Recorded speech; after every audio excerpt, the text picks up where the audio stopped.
ஆன்ம நேய அன்பர்கள் அனைவருக்கும் ஆத்ம வணக்கம்.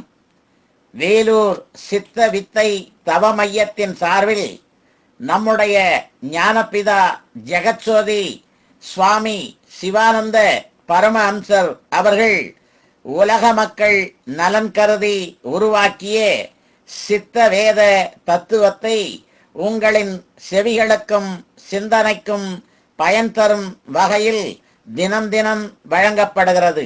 அதன் தொடர்ச்சியாய் இன்று 28ஆம் நாள் தொடக்கம். ஜீவன் வெளியே போய்விட்டால் என்னவாயிருக்கும்? பிணமாயிருக்கும். உள்ளே இருந்ததென்றால் வெளியிலுள்ள யாதொன்றையும் அறிய முடியுமோ? முடியாது. எதனால்? ஜீவன் வெளியே வியாபிக்காமல் உள்ளே அடங்கி இருந்ததினால். அது எங்கே இருக்கின்றது? ஜீவனுடைய வீடாகிய புறத்திலாகும். ஆனால் ஜீவனுடைய வீட்டில் ஜீவனானது யாதொன்றிலும் சலிக்காமல் அடங்கி இருக்கும் பொழுது யாராய் தீருகிறது? புருஷனாய் தீருகிறது. அது எதனால்? ஜீவசக்தி வெளியில் வியாபிக்காமல் புறத்திலேயே அடங்கியதனால்.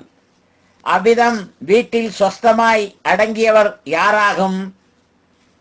அவர்களெல்லாம் புருஷராகும். அவ்விதம் வீட்டில் அடங்காதவர் யாராயிருக்கும்? அவரவருடைய ஜீவன் உள்ளிலும் வெளியிலும் இல்லாத நிலைமையில் உள்ளவராகும். எப்பொழுது வெளியிலுள்ள நிலைமையை கேட்பதும் காண்பதும் அறிவதும் செய்கின்றது? தூக்கம் விழித்து ஜீவன் உள்ளிலும் வெளியிலும் அல்லாத தன்மையில் இருக்கும் பொழுது.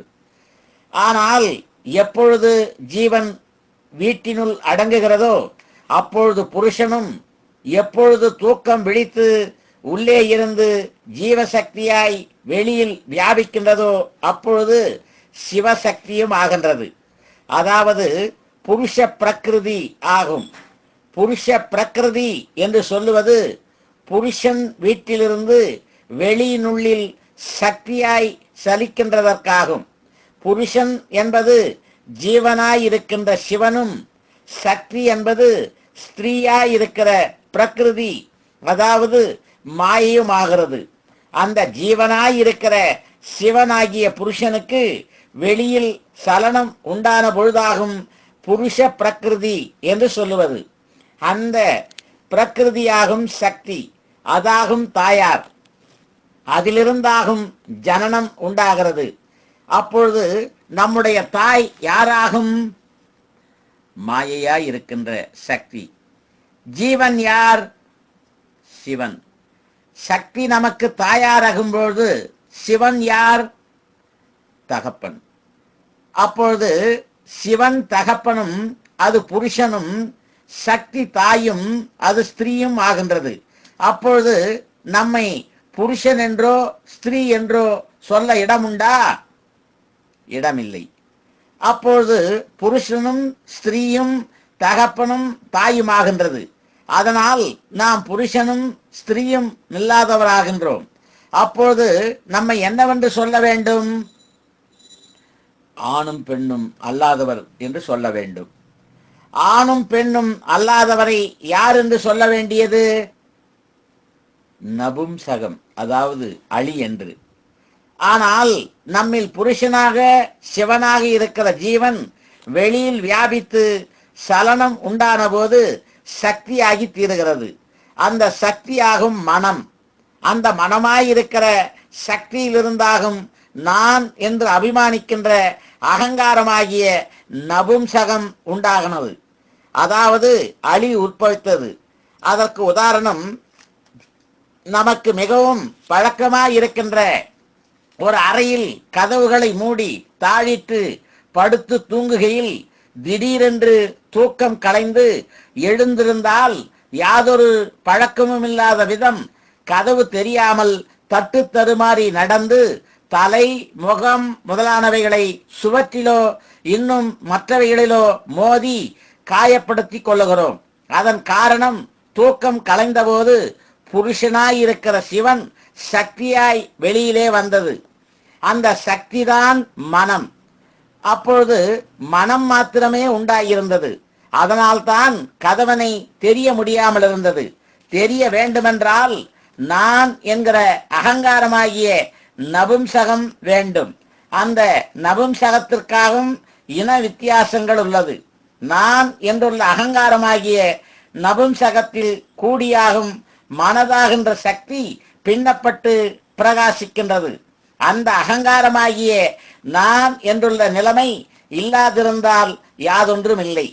வெளிப்படையாய் நாம் யாதொன்றை கேட்பதோ காணுவதோ அறிவதோ செய்கின்றோமோ அவைகளெல்லாம் அகங்காரமாகும். அந்த அகங்காரமாகும் பிரம்மா. அந்த பிரகாரமுள்ள பிரம்மா மனதாக இருக்கின்ற சக்தி கொண்டாகும் சிருஷ்டிக்கின்றது.